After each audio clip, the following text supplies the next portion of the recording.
Nem todos sabem, mas nos séculos XVI e XVII, mestres renascentistas escreveram textos fundamentais na defesa dos direitos dos povos indígenas. Os escritos ficaram conhecidos como Escola Ibérica da Paz. Estudamos muito uma história que é a história dos vencedores. E estes são autores que, a despeito do interesse dos textos que escreveram, ficaram como esquecidos numa terra de ninguém. Nem eram liberais, nem eram absolutistas, e foram também muito prejudicados por uma certa lenda negra associada à colonização na América, a todos os crimes que de facto aqui foram cometidos, quando na verdade eles eram profundamente críticos dessa situação e procuraram encontrar títulos de justiça e de convivência pacífica entre povos de coordenadas civilizacionais e culturais muito diferentes. Depois de um extenso trabalho de pesquisa, transcrição e tradução, os textos foram reunidos sob a coordenação de Pedro Calafate, um trabalho que durou 5 anos. Entre os autores, Luiz de Molina, Pedro Simões, Antônio de São Domingos, Fernando Pérez, Fernão Rebelo e Francisco Soares. Todos eram professores das universidades de Coimbra e Évora. Como eram textos nunca lidos, nunca editados, transcrevemos da paleografia para a língua latina, para a ortografia moderna e depois traduzimos e publicámos esses textos na íntegra em 2 livros, na editora Almedina, Escola Ibérica da Paz, escritos sobre a paz e a guerra, e um segundo volume, Escola Ibérica da Paz, textos sobre o poder, a justiça e a escravatura. Havia textos, inclusive, sobre a colonização da América.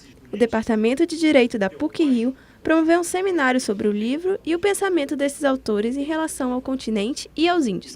Os europeus não sabiam classificá-los, pois eram diferentes do que eles estavam acostumados. A ideia é poder articular, a partir dessa literatura da Escola Ibérica da Paz, uma articulação sobre a relação entre natureza e cultura que coincide com o descobrimento da América. O encontro também debateu a escravidão indígena na América Espanhola. A mita era uma forma de trabalho imposta aos índios desta região. Cada tribo tinha que entregar homens com idade entre 18 e 40 anos para que trabalhassem nas minas durante até 6 meses. Para esse filósofo, estudar o assunto ajuda a compreender a formação da noção dos direitos indígenas. Há mito dentro da história e dentro da história da filosofia e dentro da história das ideias de que no século XVI e XVII havia uma exploração dos índios sem que ninguém os defenda, que ninguém defendia o direito dos homens até a Revolução Francesa. Não, há uma defesa sistemática dos direitos dos índios e dos homens e uma reivindicação da igualdade entre os homens já no século XVI. Todas essas informações estavam em um sermão. A gente suspeita que só há exortações religiosas e, na verdade, há conteúdos muitas vezes escondidos de políticas, de direitos humanos, de igualdade, de reivindicação de direitos, etc., que a gente não pensaria que a gente encontraria num sermão, encontraria num panfleto político, mas realmente os sermões são um meio de comunicação nesse período de massa. Quando os franceses vieram ao Brasil, o contato deles com os indígenas gerou textos de grande importância antropológica. Os principais são de André Thevet e Jean Delery. Thevet, mais científico, descreveu a flora e a fauna. Lery falou mais sobre a comunidade francesa e sua experiência com os tupinambás.